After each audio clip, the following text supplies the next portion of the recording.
hopping onto the sandy beach. I am Commander Callahan. This is my crew. We are here to rescue you. The vizier, a man draped in silk and holding a golden staff, looked skeptical. Are these men to be trusted with my daughters? Absolutely, Callahan said.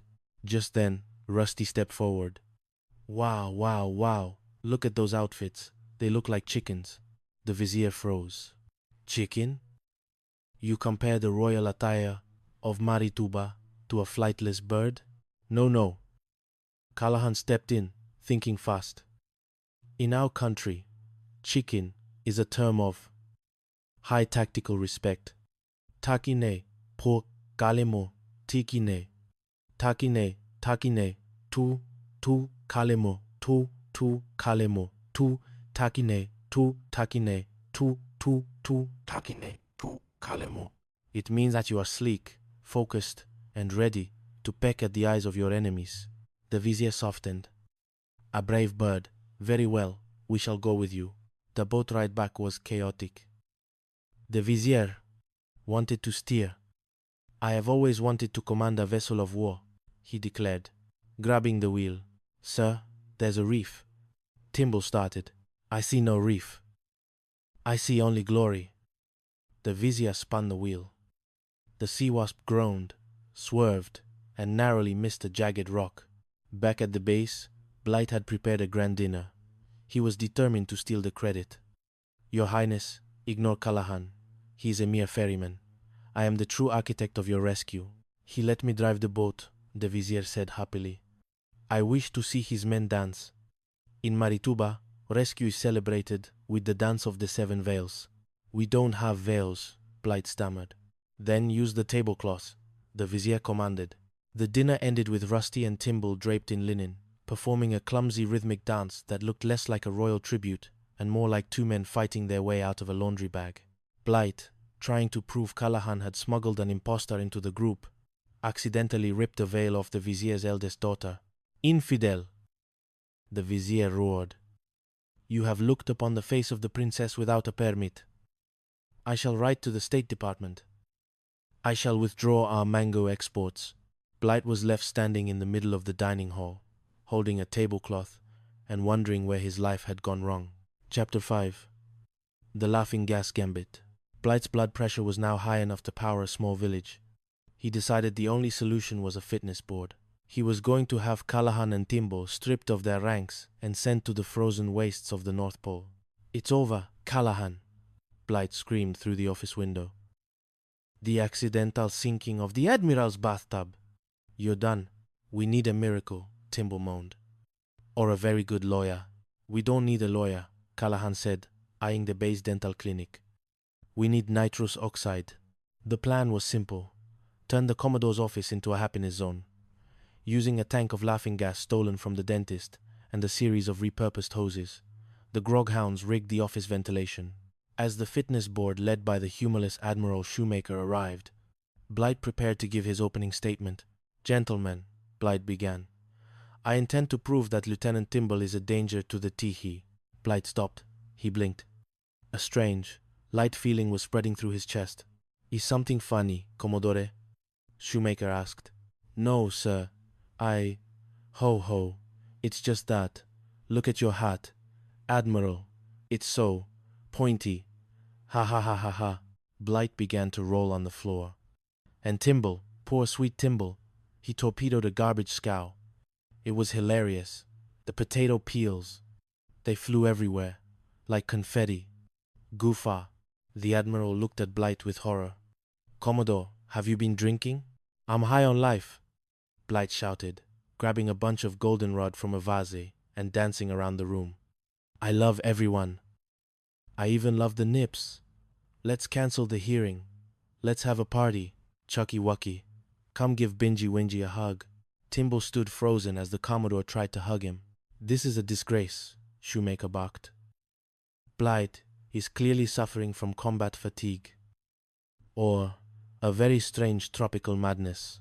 By the time the gas wore off, the hearing had been cancelled, and Blight was found asleep in a hammock, wearing a nurse's cap and clutching a rubber duck. Chapter 6. The Beast of the Bayou. Just when things couldn't get weirder, the Emerald Sector gained a new inhabitant. Sydney.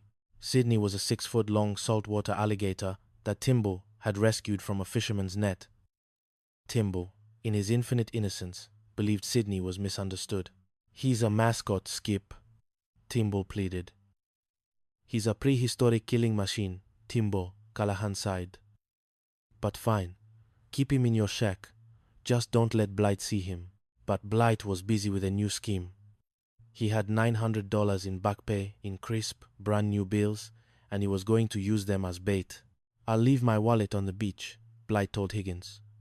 "When Callahan or one of his thieves picks it up, I'll pounce. I've recorded all the serial numbers. It's a slam dunk for grand larceny." Blight dropped the wallet near the pier and hid in the bushes. 5 minutes later, Sydney the alligator waddled onto the beach. He smelled something interesting. It wasn't peanut butter, but it was leather. Sydney snapped up the wallet and waddled back to Timbo's shack. "He ate it," Blight screamed, jumping out of the bushes. "The alligator ate my evidence. Or, wait. Callahan, you trained that beast to rob me." Blight burst into Timbo's shack, only to find the alligator gone and Timbo holding the empty wallet ID card. "Where is the money, Timbo?" Blight demanded. "The alligator had it." "You've got the ID. Where are the $9 to $100? "I don't know, sir. Sydney just brought me the wallet, and then he left." "Maybe he went to the bank?" A court-martial was convened on the spot. Timbo was the defendant. His only witness was a reptile, Your Honor, Timbo argued to the judge. "Sydney has had a very unhappy childhood. He didn't mean to steal the money. He just wanted a snack." "The alligator is a thief," Blight roared. "I want the money back." Just then, Callahan entered the courtroom, leading Sydney on a very thick rope. "We found the evidence, sir. Show them, Sydney." The alligator opened his mouth. Inside, wedged against his teeth, was the canvas wallet. "Exhibit A," Callahan shouted. Blight reached in to grab it. Sydney snapped his jaws shut, missing Blight's fingers by an inch. "He's resisting arrest," Blight yelled. Ultimately, the money was recovered mostly intact, though slightly damp. However, it was revealed that Blight had marked the bills by clipping the corners, which technically counted as defacing government currency. The judge advocate dismissed the charges against Timbo and gave Blight a lecture on the proper care of legal tender. Chapter 7. The Ghost of the Sea Wasp. Blight's final attempt to rid himself of Callahan involved a ghost ship. He had discovered an old record indicating that the Sea Wasp, formerly Patrol Boat 13, was cursed. 2 crews had disappeared. Engines started by themselves. Mysterious noises echoed in the night. "I'll scare them off the boat," Blight plotted. "I'll rig the engines to start at midnight. I'll use a loudspeaker for ghostly moans. They'll be begging for a transfer to the mainland by dawn." The haunting began on a Friday. The groghounds were terrified. "Did you hear that?" Rusty whispered. "It sounded like a weeping admiral." "The engines," Timbo shrieked. "They're turning over." "But there's no one in the engine room." Callahan, however, noticed a wire leading from the boat to Blight's office. "So, the old man wants to play ghosts," Callahan mused. The next night, Blight sat in his office, waiting to pull the strings. A chilling fog, created by the crew using a fire extinguisher and some dry ice, filled the room. "Barnaby, Barnaby," a voice echoed. "Who's there?"